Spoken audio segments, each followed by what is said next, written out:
we've seen in many different ways the incredible work that educators in your schools are doing. Okay.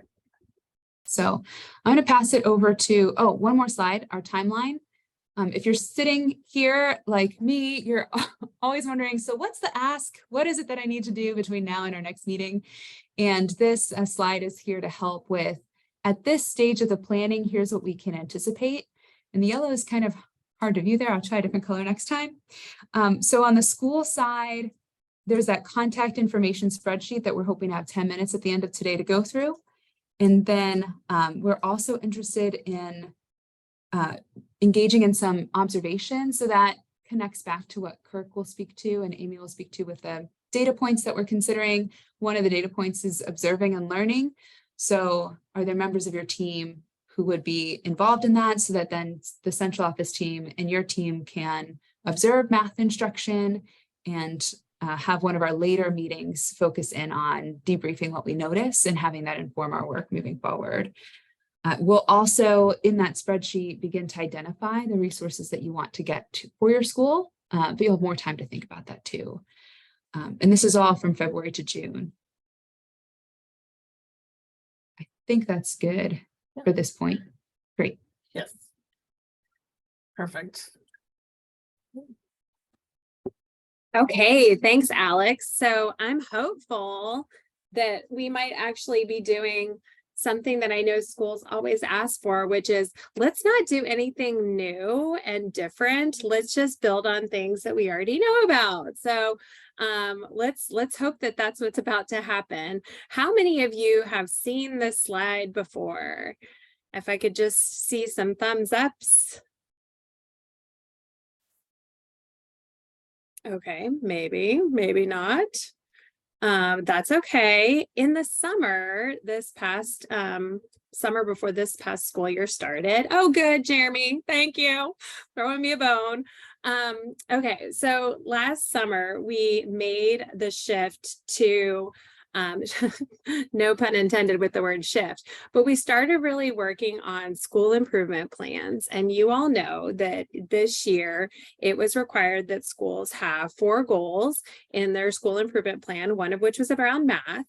And I led some sessions with my colleague, Erin Silvis, around what that SIP work could look like in your school. And what we were really trying to focus on with this SIP work was getting to the heart of what changes outcomes for kids, and it's teaching and learning, right? And the teachers are our levers. They're the ones who are with the students doing this work. So we, during this session, presented this slide to share that our team, the central office instructional services department math team, has been working really hard to help provide some guidance on what a vision of excellence looks like in mathematics. And these 3 clusters of images, these circular rectangles, represent these documents. You can see on the far side of the screen, the FCPS mathematics program principles. This document represents the vision for what we want our mathematics program to look like, not only at the division level, but the school level. And then there's even elements into the classroom. We're not going to dig into this document much today. And maybe not even a lot in this project, but I just wanted you to know that it was there, and it's sort of a guiding principles for the work that we're going to be doing. Specifically, one of the standards of excellence is around teaching and learning. And in that teaching and learning principle, we talk about something called the framework for mathematics instruction. The framework is that center bubble there. And if you click on it, you'll be able to pull up the framework. This framework is supposed to be an example of what a typical math day, a typical math class looks like for students around our division. Does it happen every day like this? No. Do we walk in sometimes and students are taking a test? Yes. But mostly we want our students to be experiencing this kind of richness in their mathematics experience. If you like skim through this, I know that you'll see tons of connections to opportunities for STEAM and computer science instruction and thinking built into this framework, because it's really about student-centered mathematics instruction that is asking, where the teacher's asking deep and rich questions and helping students make sense of the mathematics that's in front of them. Pardon me. So what we're going to be doing over the course of this grant is, oh yes, sorry, I thought that that was shareable. Let me just make sure that these links are shareable. Actually, Alex, do you think you could just make it visible for everybody? Thank you. So what we're going to be doing over the course of this grant is using this document as our anchor for what we're going for in our mathematics classrooms. We're going to be focusing the resource teacher on helping us build these kinds of classrooms, of course, with your support and partnering with you on this. So this is going to become sort of our guidepost for what we're looking for in our mathematics instruction. And I think what we'll see, I know what we'll see, is that when we get to the point where our classrooms look more and sound more like this, we're going to have lots of opportunity for rich CS and STEAM instruction that'll just fall right into place. So this will be a key component as we move forward. The second document that is linked here on the slide, if we'll go back to the slide, is a yellow box that says Student Mathematics Profile. So far we've talked about, the mathematics program principles say, this is what our program should look like. Then the framework says, this is what a typical day in a classroom should look like. And now the profile is going to show, and what are our students doing as a result? What are they thinking about? How are they talking about mathematics? How are they using numbers in context, out of context? And again, I think you're going to see a lot of overlap between what we know are just good engineering principles and practices and CS principles and practices. And we're going to see that example in a mathematics context. So we're going to use both of these documents as our guidepost over the work. And if we'll go to the next slide, that's where the resource teacher is really going to come into play. What we want is our resource teachers to work hand in hand with you to really work on shifting our instructional practice using these documents as guides. So there'll be a time where we will work together to collect data about where are our teachers. All of our teachers are coming with strengths. All of our teachers are coming with something that we can build on and opportunities, but we got to figure out where that is. So that's where Alex was mentioning classroom observations. We want to support you in reviewing where are our teachers in relation to teaching with this framework. What do they know? What can we build on? Then after we collect that data, we can start to narrow in on a focus. We can narrow in on one of the instructional shifts that's in our framework for instruction.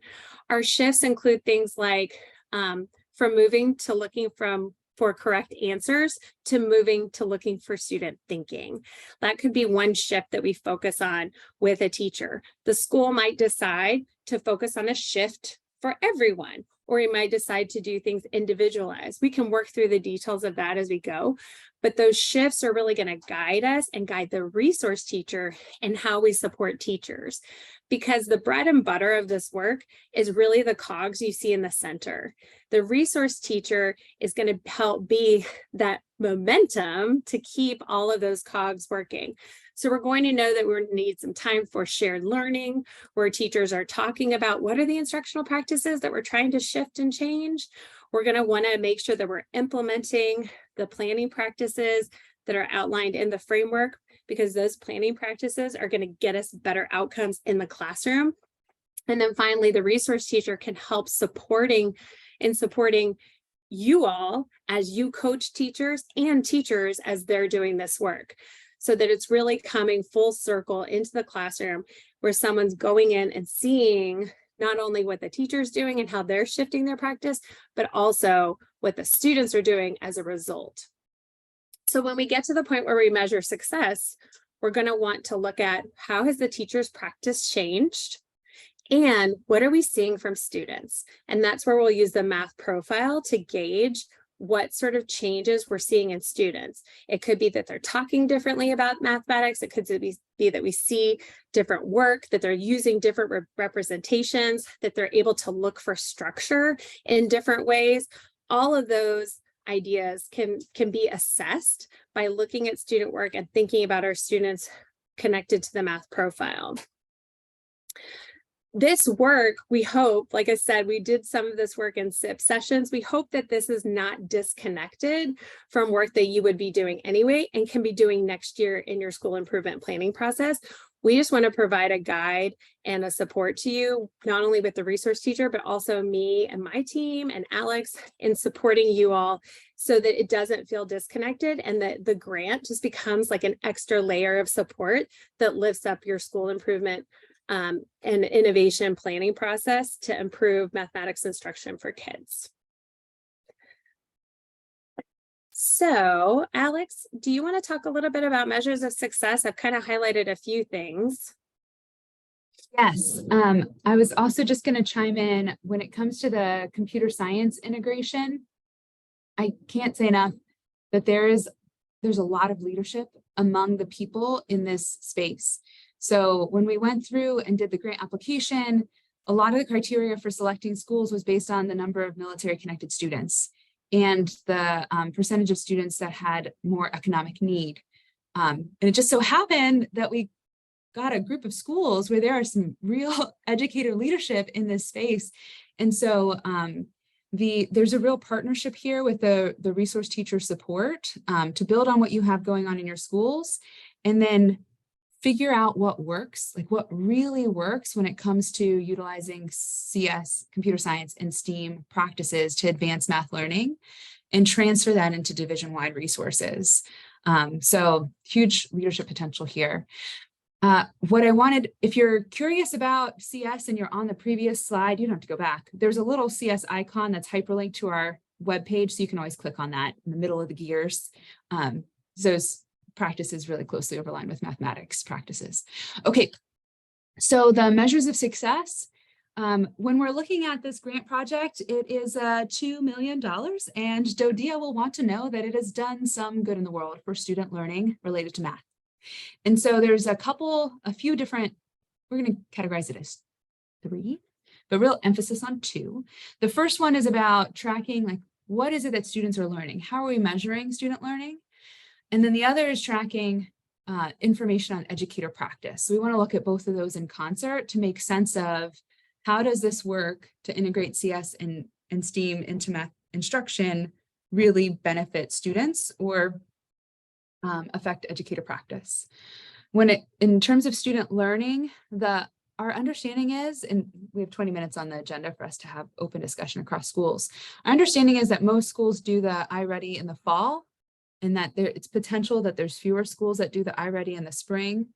But if this group of schools, we would ask that you would do both. So we have some beginning of the year and end of year data on growth in math as determined by iReady. That's only one growth measure though. And so this mathematics profile, those components that Amy shared with you earlier, there's an observation tool that we'd like to try out this spring it's just going to help us build relationships among ourselves and then understand what's happening in schools already to gear us up for success next year. And then we would try to do that observation tool 3 times in the school year. And that would be with the resource teacher from the STEAM and CS resource teacher supporting those 10 schools, but also with school-based team members. It's a 4-year grant, so we don't want all the learning to center around a resource teacher that is only there for 4 years. We really want to build capacity as a community. So there's an observation tool, and then we will likely also gather some other frequency or of participation information. So how often are students getting experiences connected to CS or STEAM, especially student participation after school and summer programs. What's critical here for the grant reporting component of this, we want to learn about the success of all schools, but DODEA wants to learn about the success of students in military connected families.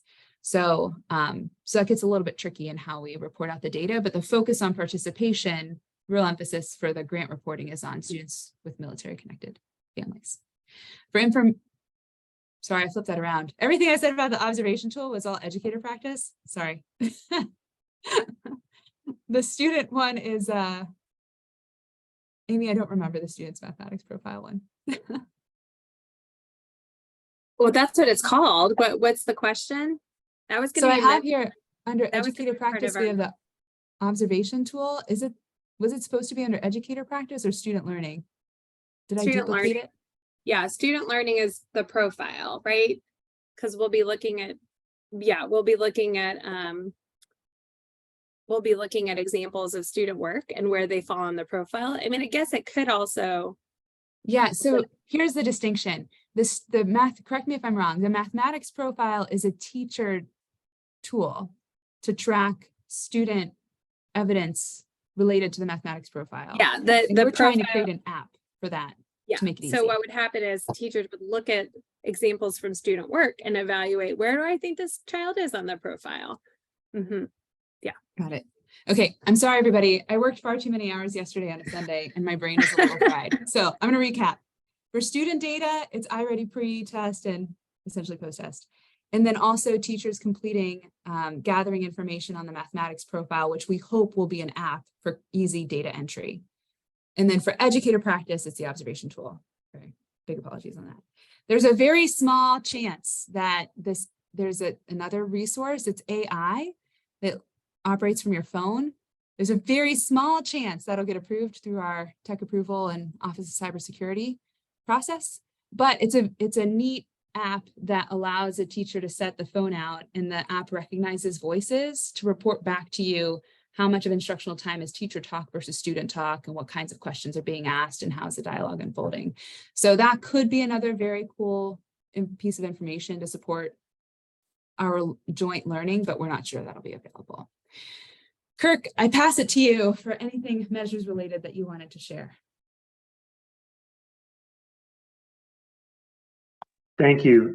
You've covered the ground very, very well, and I don't have a lot to add, but for the performance measures, we will also be pulling SOL data and reviewing other district-wide data that may be available. But the core of how we will determine the outcomes of this project are what was laid out today. Pending any discussion that we have about iReady and any modifications that may be necessary, we'll review this. DODEA, the funder, grants some flexibility in how we measure outcomes. So you're going to see us asking for and using multiple points of data at different points in the evaluation. Our aim is to try and get as much of that back to you in a useful form as possible so that you have it in your hands to make decisions as well. So I don't have a lot additional to add right now.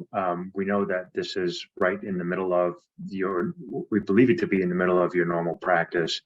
That makes us happy. And we hope that the secondary use of that data will be informative to you as well as to the funder.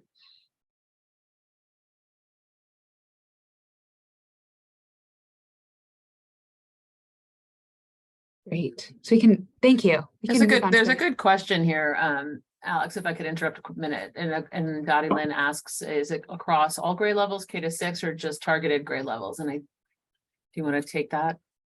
Oh, Yes, you I added. was starting to type a Look at you. reply.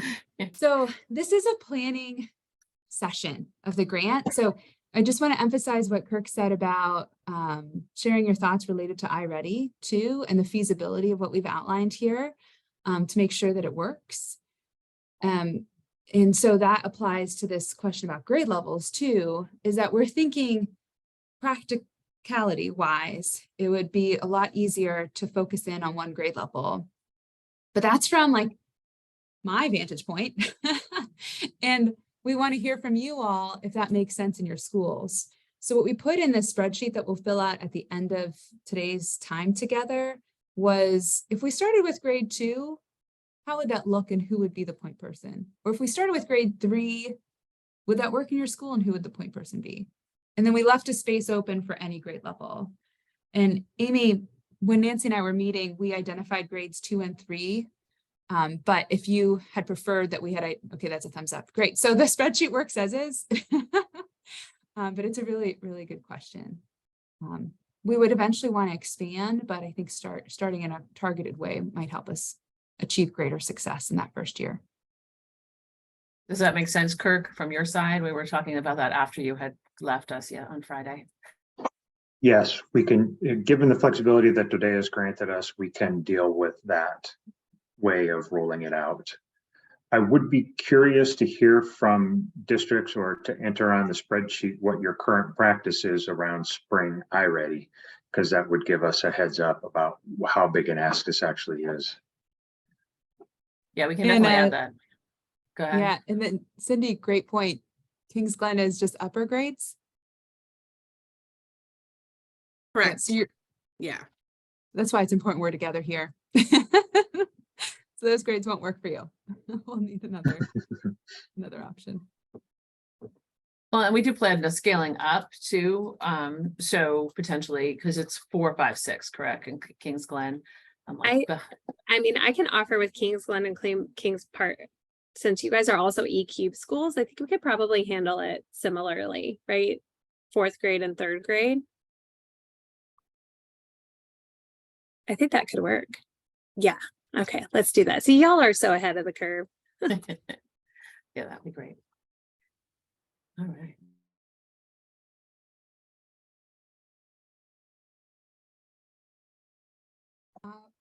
All right, so on this This slide, makes me so happy that there's connections. Hopefully this doesn't feel like more to some of you. yes, agreed. This is a slide that captures just a snapshot, and I didn't finish making it beautiful with the pictures overlapping the text there, but it captures a snapshot of some of the incredible things that are already happening in your schools. So we just wanted to create space in this conversation. I think we have 20 minutes available to invite you all in a round robin by school. You might see your school named here, but we really want to understand what's already happening in your school. Where do you see connections to what Amy shared with the mathematics profile, and any feedback that you have on the approach that we've described so far. I know there's lots to celebrate, so we wanted to start off with some images of those celebrations. Is there anyone willing to start us off with sharing and then pass on to a different school?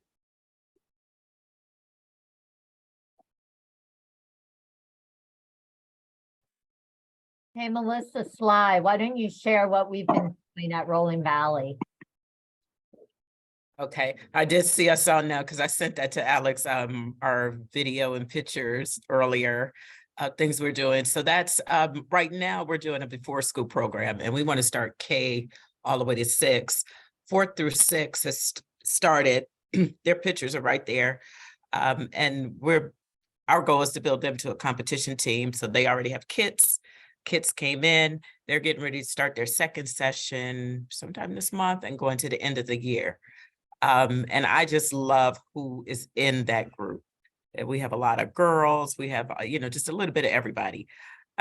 So I like the access that they have and who's in the group, and they definitely are collaborating because that competition group is a team. So they're learning that with all of these clubs, so to speak, because they're all called clubs. This is called the STEM Robotic Club. There's a lot of POG skills that are being focused on. So we need them collaborating, communicating. And so that's like where they are right now. Kindergarten, 1st grade, we're looking for them to start like next week. They're called Little Coders. So they're going to be doing unplugged activities in STEM, just so that they could practice that algorithmic thinking. So we want them to do some process thinking that's not computer-based before they move up. And then 2nd and 3rd, they're going to do the Lego Spike kits. So, but everybody in 2nd and 3rd will be introduced to that because they all come to me for labs. So they will be introduced to that. But then they can join the club if they're interested. That's before school. And we're also E cubed.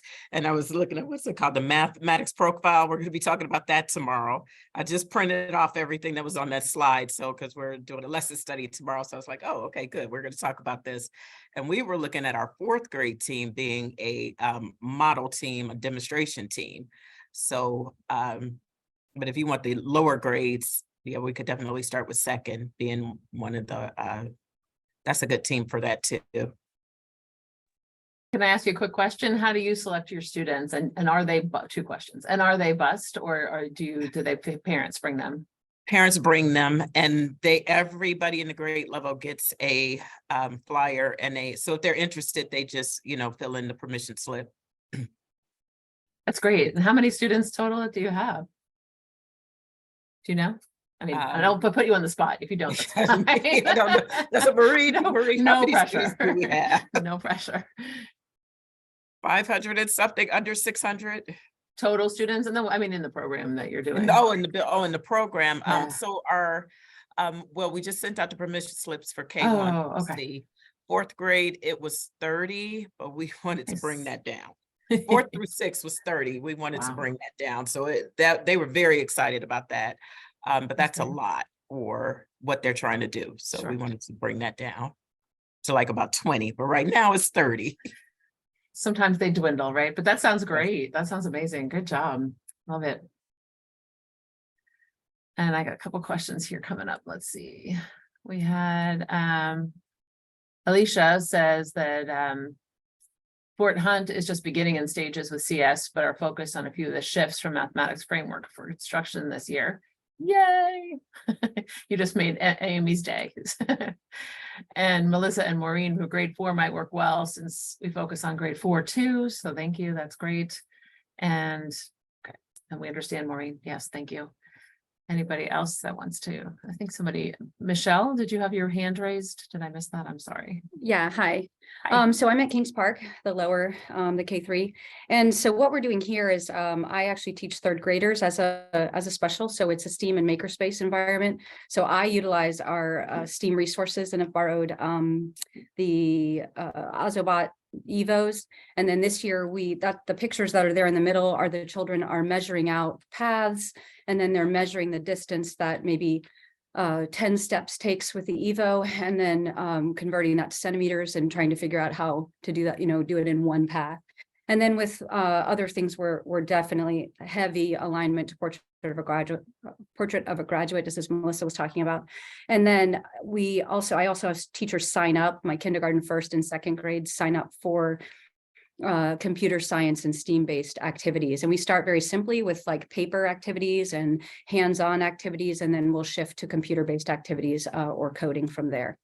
That's kind of what we're doing right now. Wow, it sounds amazing. Great.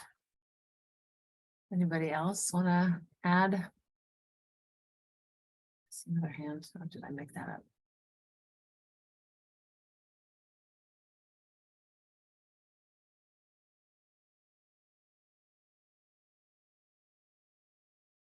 Oh, I did see. Sorry, Cindy, I didn't just see it now. That's okay. I can share Somebody's screens. I can share what's going on a little bit at Kings Glen, and then I'm going to tag Terry Newman, our SBIT, to give way more details than I can give. This year at Kings Glen, we have what's called the Cooperative Learning Lab, where students attend weekly for a 45-minute block.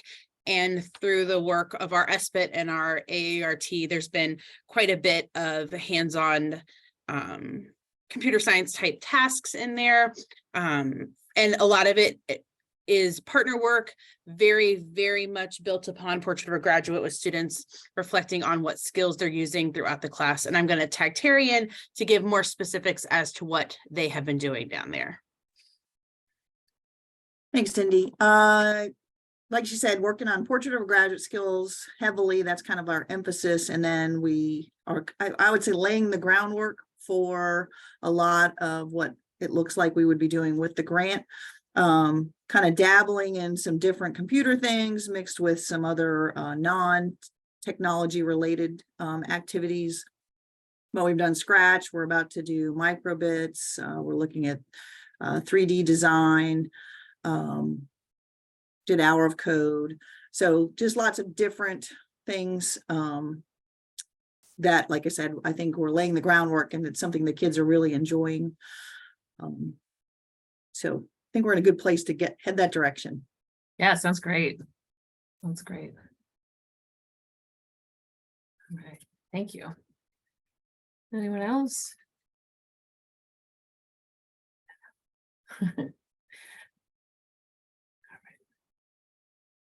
Keep checking my little screens. Okay, well, thank you all for agreeing to speak out, because we love to hear about what's happening. It is nice to hear about how it's different in each school, what it looks like in each school. It's just so varied, and everybody has such great ideas, and we can definitely, I feel like, share a lot of it, because you can borrow so much. And why reinvent the wheel if it's already being done in a great way in another place? So these sound amazing, and I really appreciate that. So our next slide, Alex, do you want to? Yeah, I have a quick question for the group. Yeah. I'm wondering to what extent you all might already have things like the mathematics profile or POG in your SIP goals, where CS and STEAM integration can be an action that supports your SIP goals in math or POG. Really trying to understand largely the ways in which this work supports what you're already doing, and feel free to name if it feels disconnected so we can modify.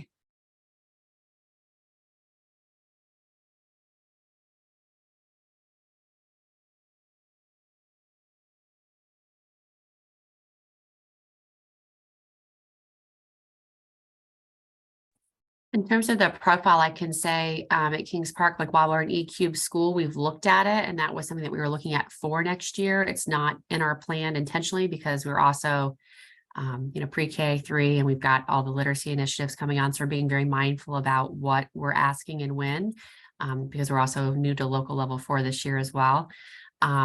We do have, as Kara's saying, our school has the mass shifts.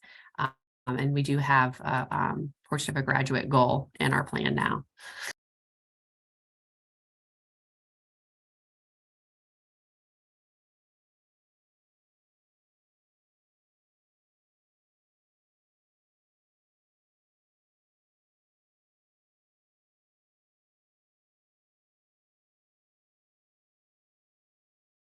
I can add to that. We're starting to use, like I said before, we're starting to use that profile.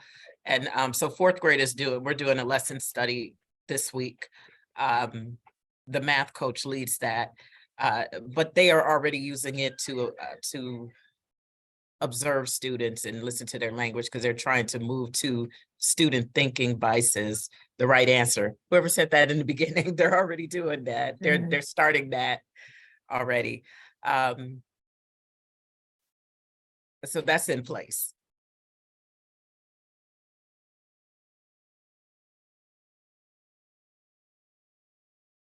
Great, thank you all. And I'll capture what you put in the chat too. Okay,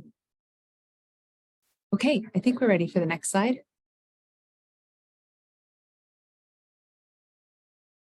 And Nancy, you can correct me if I'm wrong, but the thinking around this slide is just to share with you where we left off in our last meeting, that we had these 3 different components of the grant project.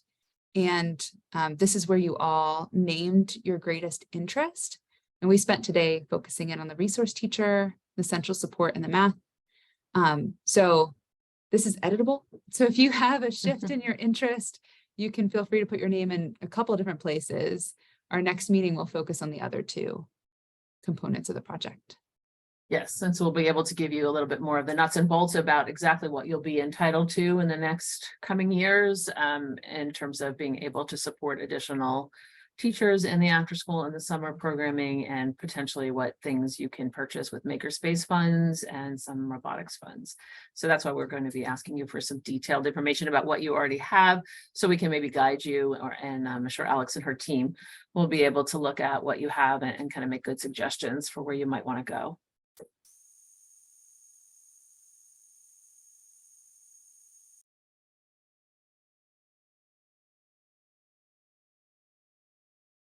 Okay, so that brings us to this closing point. And there's two things on this slide. I think they're both hyperlinked.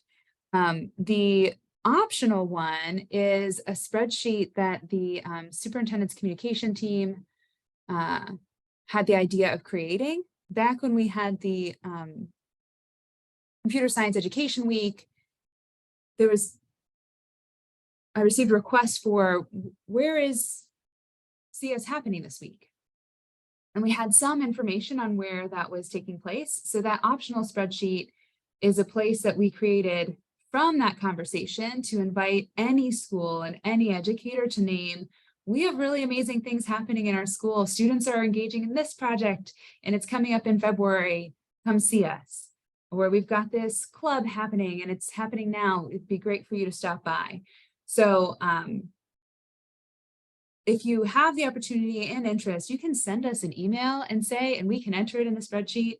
That is a place where like the communications team from the superintendent's office has access. I think we have to actively tell them to like, hey, somebody added something. So if you ping us, that's also good. So it's completely optional, but we know you're doing great things and it's a way to showcase. And if that office is not available to visit, we're interested in visiting. So that's just available to you, completely optional. The piece that we really need is this other spreadsheet. Rather than doing a Google form, we created this editable spreadsheet so we could see everything at a glance, and it is fully editable. So if there is something else you want to share with us that we didn't even think about asking, you can add it in. You're going to look into that spreadsheet for the color block related to your school, and then add the information that you would like to share with us. And we're going to be here to answer questions that come up as you fill that in. I just popped it in the chat so that it's easy access for you to hop onto that document. I can show it to you here. Thank you. Screen. Right. Looks like everybody's in it, or a lot of people are in it. So as you go across, you'll see the different colors for your school for the different questions. And do feel free to add what you need to. Right. And then as an aside, if there are any school principals on the call that have a little bit of time extra, I do have some questions totally unrelated to this grant that I'd love to chat with you about. So I'll put my contact information in the chat. And if you do have time to connect and workshop some ideas, I'd love to connect.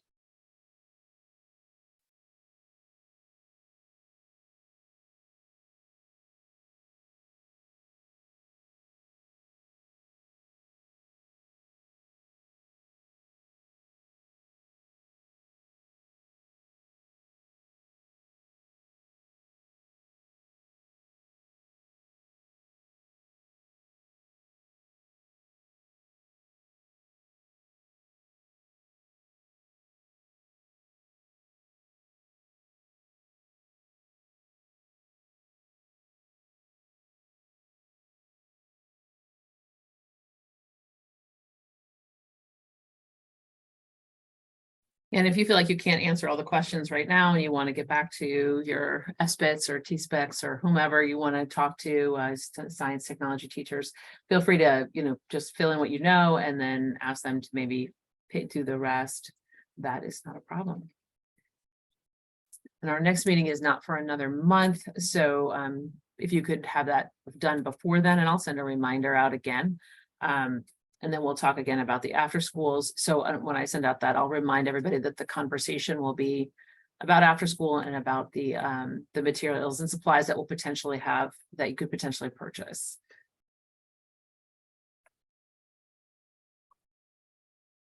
Okay. Yes, Terry, I will add you right now. Thank you.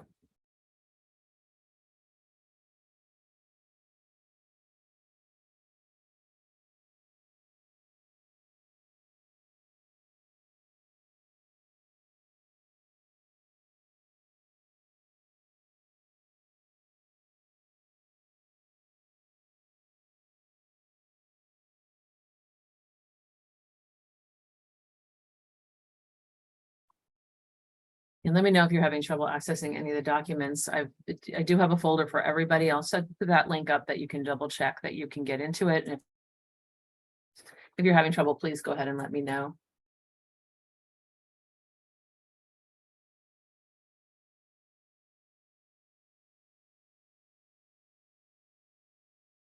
I have a question real quick regarding the iPads.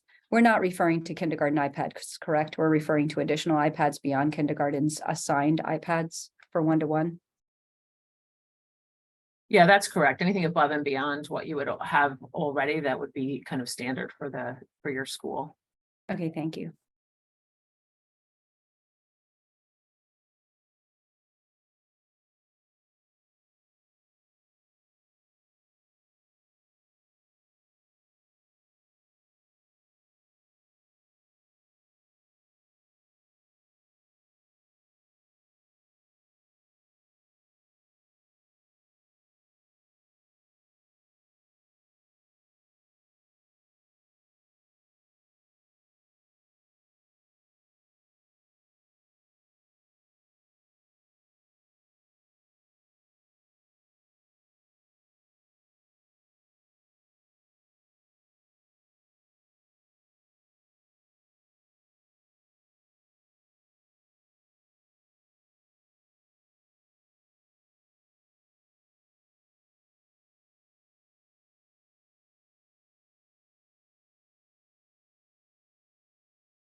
before you all bounce out of here, if you don't mind checking slide 10 and adding your information here of things that you're interested for additional topics, for things that you would like to know, what questions you have.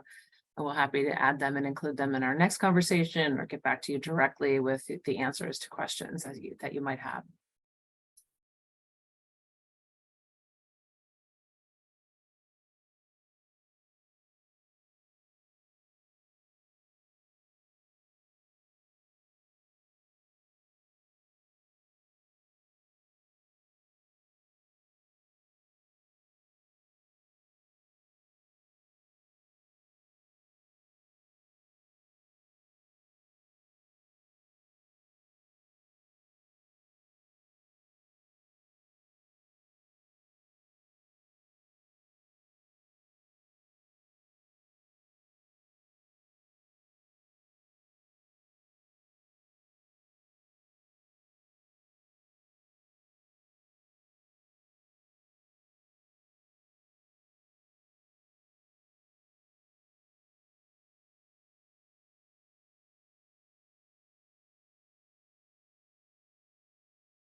Again, I don't want to keep anybody if I know people have busy schedules. So at this point, if you need to leave, you're welcome to do that. If you could remember to, and I will again share this out with you again, the link just to remind you to have the spaces that you might have been asking other people for additional information. If you could do that.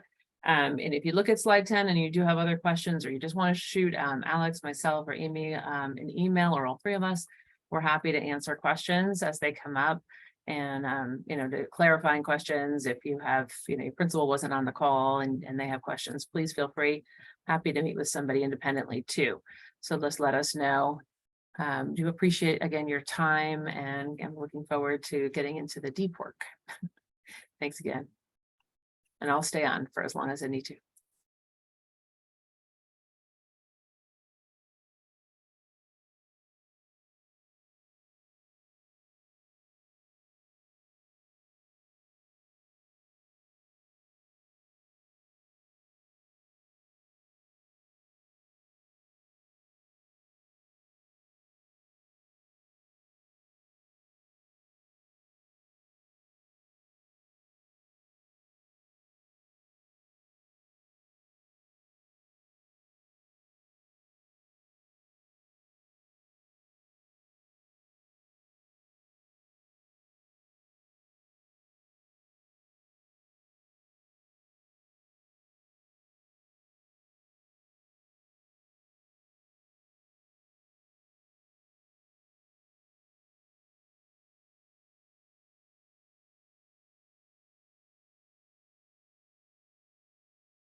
Thank you again. Have a great afternoon.